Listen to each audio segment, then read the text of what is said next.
ఇక్కడే ఆ పాపు. ఏంటి ఇక్కడ దిగిపోతావు? నేను ఇంటి దగ్గర డ్రాప్ చేస్తాను కదా. ఇదే కదా మా ఇల్లు. ఏంటి ఇది మీ ఇల్లా? మరి నువ్వు ఆ స్కూటీలో రావటం ఏంటి? నాకు ఇలా ఉండడమే ఇష్టం. నన్నుగా ఇష్టపడాలి కానీ నా బ్యాక్గ్రౌండ్ చూసి కాదు. మీ నాన్నగారు ఏం చేస్తుంటారు? బోల్డ్ అని బిజినెస్లు ఉన్నాయి, డీటెయిల్స్ నాకు తెలీదు.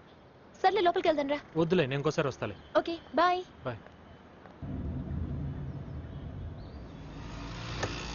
ఎంత ఉంటుందంటావు? వర్కౌట్ అవుతుందంటావా? 10-15 కోట్లు ఉంటుందా? ఓ 50 వేసుకో. అర్థం కాల?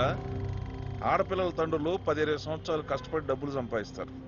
వాళ్ళ పిల్లల్ని మీరు వల్లో వేసుకుని 4-5 నెలల్లో దానికి ఓనర్ అయిపోదాం అనుకుంటారు. మంచి పర్సనాలిటీ, ఓ బైకు, దాంట్లో పెట్రోల్. ఇదేగా మీ పెట్టుబడి. మీరు ఇందు ఫాదరా? కుర్రోడు మంచి స్పీడే. సరే, ఇంత దూరం వచ్చింది కాబట్టి చెప్తున్నాను. మీ అమ్మాయిని నేను ప్రేమిస్తున్నాను. కానీ మీ అమ్మాయి విషయం గురించి నాకు తెలియదు. ఇందు నన్ను ప్రేమించుకున్న ఉండటానికి మీరు ఏదైనా చేసుకోండి, తండ్రిగా మీకు హక్కు ఉంది. కానీ వన్స్ మీ అమ్మాయి నాకు ఐ లవ్ యూ చెప్పిందో, మీరు కాదు కదా, ఎవడొచ్చినా ఆపలేడు. All the best.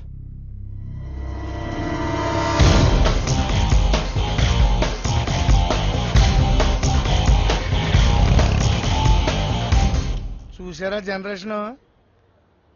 ఆ కుర్రోడు అన్న దాంట్లో ఒక మొక్క కూడా తప్పు అనిపించలేదండి నాకు. ఎందుకు సార్ అంత టెన్షన్ పడతారు?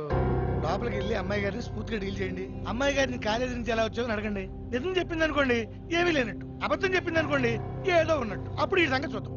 హాయ్ కన్నా. Hi daddy. రండి. బయట స్కూటీ లేదేంట్రా? రిపేర్కి వచ్చాను. మరి కాలేజీ నుంచి ఎలా వచ్చావు? ఫ్రెండ్ డ్రాప్ చేశాడు. ప్రస్తుతానికి ప్రమాదం తప్పినట్టే. ఫ్రెండ్ అంటే? చందు. అదేమా ఆ రోజు చెప్పాను కదా ట్రైన్ లో ఫ్యామిలీ కలిసిందని, అతనే. ఆ అబ్బాయా?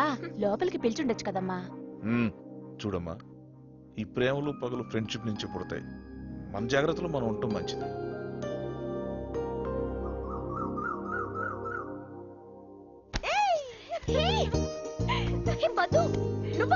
ఏంటి ఎవరైనా అబ్బాయి అనుకున్నావా?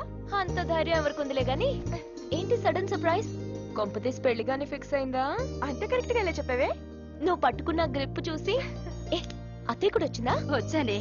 ఎప్పుడు మేలు రావటమే గాని నువ్వు ఒక్కసారైనా మా ఊరు వచ్చావా? అత్తయ్య పెళ్లికి రాకపోతే చంపేదు. పెళ్లి బట్టలు నువ్వు సెలెక్ట్ చేస్తే గాని కుదరదని పట్టుబట్టిందే. బయలుదేరి